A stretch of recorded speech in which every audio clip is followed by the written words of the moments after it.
किया है कि नेताओं ने जो लूट कर काला धन विदेशों में जमा किया है, इसको वापस लाकर इससे विकास करना है देश का। और ये लूट का धन 258 लाख करोड़ है, कोई मामूली रकम नहीं है। इसको वापस लाके विकास करना है। आप बोलेंगे ये कैसे आएगा? इसको वापस लाने के 4 रास्ते हैं। पहला रास्ता है कि जिन विदेशी बैंकों में ये धन जमा है, उन बैंकों में ये धन निजी संपत्ति के रूप में जमा है। व्यक्तिगत संपत्ति, किसी नेता की, किसी अधिकारी की व्यक्तिगत संपत्ति, निजी संपत्ति। अगर हम इस धन को राष्ट्र की संपत्ति घोषित करा सकें तो ये धन किसी भी बैंक में जमा नहीं हो सकता, ये वापस आएगा भारत में। क्योंकि अंतर्राष्ट्रीय बैंकिंग व्यवस्था का एक नियम है, किसी भी देश की राष्ट्रीय संपत्ति उसी देश में जमा होती है, वो जिस देश की होती है, दूसरे देश में जमा नहीं हो सकती।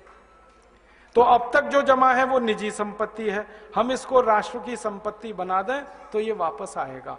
आप बोलेंगे ये कौन करेगा? इस काम को करने के लिए 2 संस्थाएं हमारे पास हैं। एक का नाम है सुप्रीम कोर्ट और एक का नाम है संसद। सुप्रीम कोर्ट की ताकत है कि वो किसी भी संपत्ति को राष्ट्रीय संपत्ति घोषित कर सकता है। और सुप्रीम कोर्ट ने एक बार ऐसा किया था, यूरिया घोटाला हुआ जब नरसिम्हा राव के जमाने में, तो 133 करोड़ रुपए चला गया था देश के बाहर।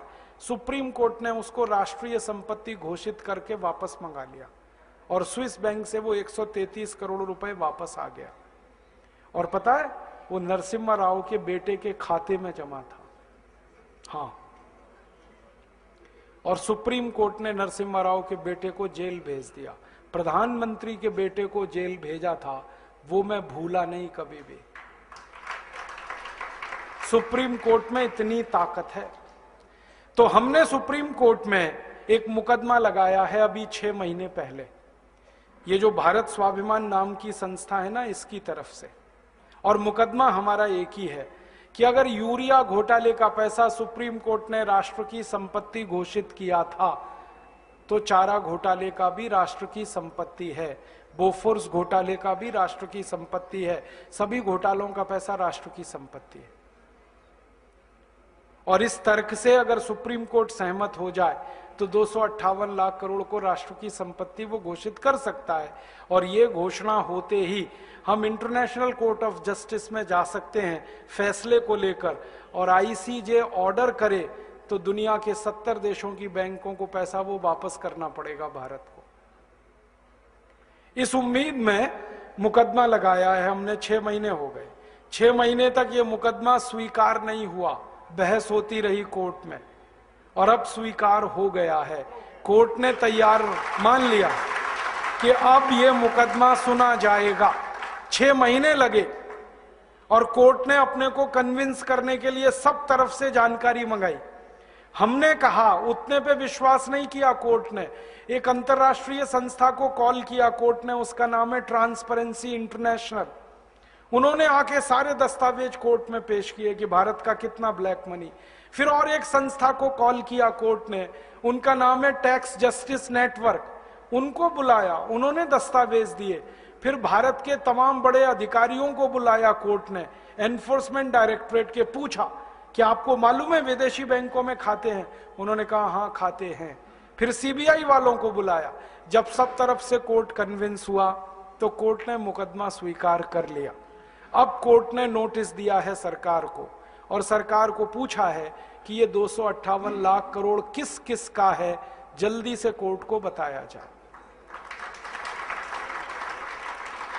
अब सरकार की हालत थोड़ी खराब है, क्योंकि जिनका पैसा है वो ही सरकार चला रहे। तो सरकार ने कोर्ट में टालम टोल करना शुरू किया है। ये टालम टोल वो थोड़े दिन करने वाले हैं, ये हमें मालूम है, क्योंकि वो बताएंगे नहीं कभी भी। तो हम सुप्रीम कोर्ट को एक दिन एक बात कहेंगे कि टालम टोल 6 महीने, साल भर, 1.5 साल, 2 साल, 3 साल, कितनी? फिर हम सुप्रीम कोर्ट को कहेंगे आप तो एक्स पार्टी जजमेंट दे दो, और कोर्ट को ताकत है वो करने की। और हम कोर्ट को कहेंगे ये नहीं बता रहे किसका पैसा है, आप तो ये कह दो जिसका भी पैसा है वो भारत की राष्ट्रीय संपत्ति है, बात खत्म हो गई। और उम्मीद है कि कोर्ट ये फैसला देगा और ये फैसला हुआ तो 258 लाख करोड़ वापस आएगा। दूसरा रास्ता है अपने पास, वो ये कि हम संसद में अगले 4 सालों में एक प्रस्ताव पास कराना चाहते हैं, और वो प्रस्ताव ये है कि 15 अगस्त 1947 के बाद जितना भी धन भारत से बाहर गया वो भारत की राष्ट्रीय संपत्ति है। बस किसी का नाम नहीं लेना, किसी की बात नहीं कहना। 15 अगस्त 1947 के बाद जितना धन बाहर गया है भारत से हवाला के थ्रू, क्योंकि सब हवाला से ही जाता है, वो भारत की राष्ट्रीय संपत्ति है। संसद प्रस्ताव को पास करे। अब इस प्रस्ताव को रखेगा तो कोई एक सांसद, और वो हमें मिल ही जाएगा अगले 4 साल में। कोई तो माई का लाल मिलेगा, ऐसा तो नहीं है कि सब मर गए। और प्रस्ताव जब रखा जाएगा तब बहस होगी। बहस वाले दिन हम देखेंगे कि कौन कौन इस प्रस्ताव का विरोध कर रहा है। जो विरोध करेगा पक्की बात है खाते उसी के हैं, पैसा उसी का है, और सारा देश देखेगा बेईमान कौन कौन है संसद में। आप तो अपने सांसद पे नजर रखना बस कि आपका सांसद क्या कह रहा है। हर एक इलाके में मैं घूम घूम के लोगों से एक ही बात कह रहा हूं कि जिस दिन ये प्रस्ताव आएगा टीवी पर बहस आएगी, क्योंकि अब डायरेक्ट टेलीकास्ट होने लगा है।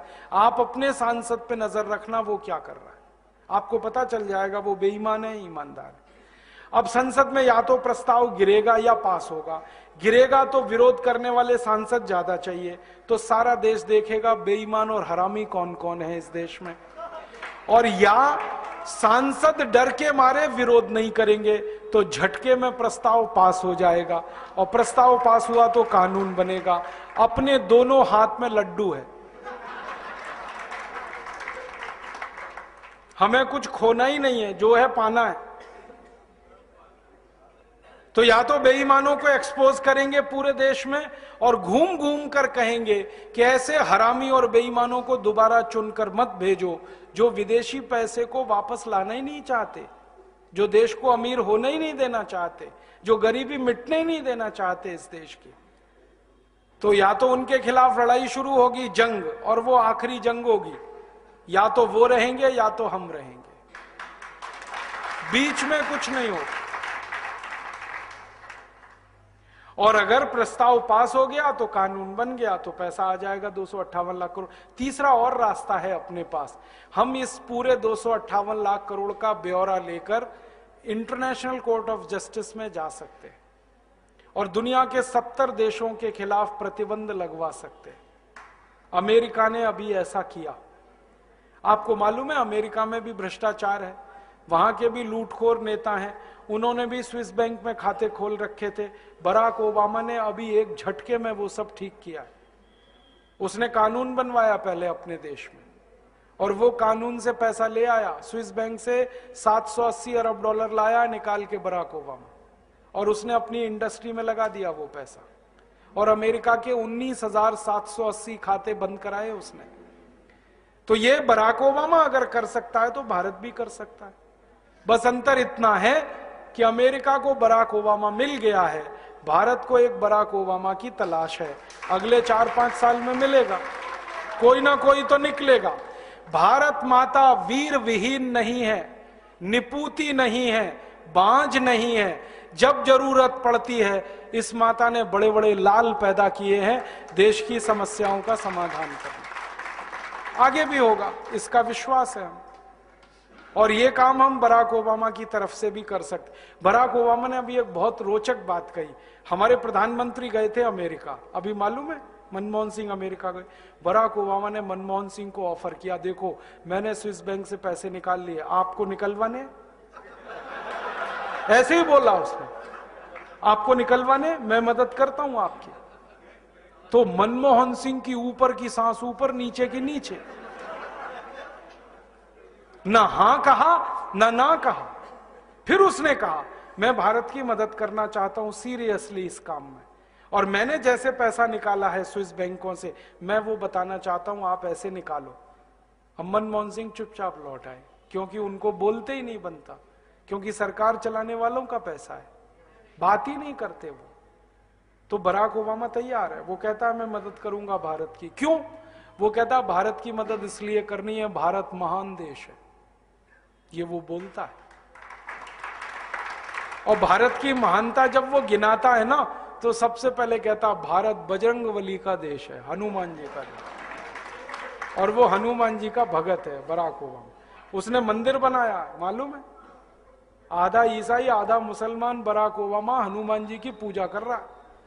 जब वो चुनाव लड़ रहा था तो उसने बजरंगबली का मंदिर बनाया, जयपुर से मूर्ति मंगाई थी, स्थापित कराई।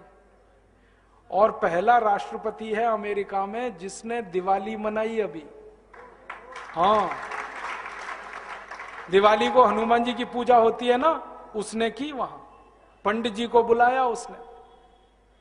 और वो कहता भारत महान देश है क्योंकि महात्मा गांधी का देश है। वो महात्मा गांधी को गुरु मानता है अपना। उसके घर में एक ही फोटो है, वो महात्मा गांधी की। वो कहता है इसलिए मैं भारत की मदद करना चाहता हूं। अब भारत सरकार ही तैयार नहीं है मदद लेने के लिए। तो ये अपने पास और एक रास्ता है। तो अपने पास 4 रास्ते हैं। एक चौथा रास्ता है कि हम खुद चाहें तो स्विट्जरलैंड से दादागिरी करके ये पैसा ला सकते हैं। स्विट्जरलैंड के पास ना आर्मी है, ना एयरफोर्स है, ना नेवल फोर्स है, छोटा सा देश है। हाँ, जनसंख्या भी इतनी कम है जितनी तो हमारे एक जिले में है, उतनी तो स्विट्जरलैंड पूरे देश में नहीं। मैं तो मजाक में कभी कभी ये कहता हूं कि सारे भारतवासी, माफ करना ये कहने के लिए, इकट्ठे होकर पेशाब कर देंगे तो स्विट्जरलैंड बह जाएगा।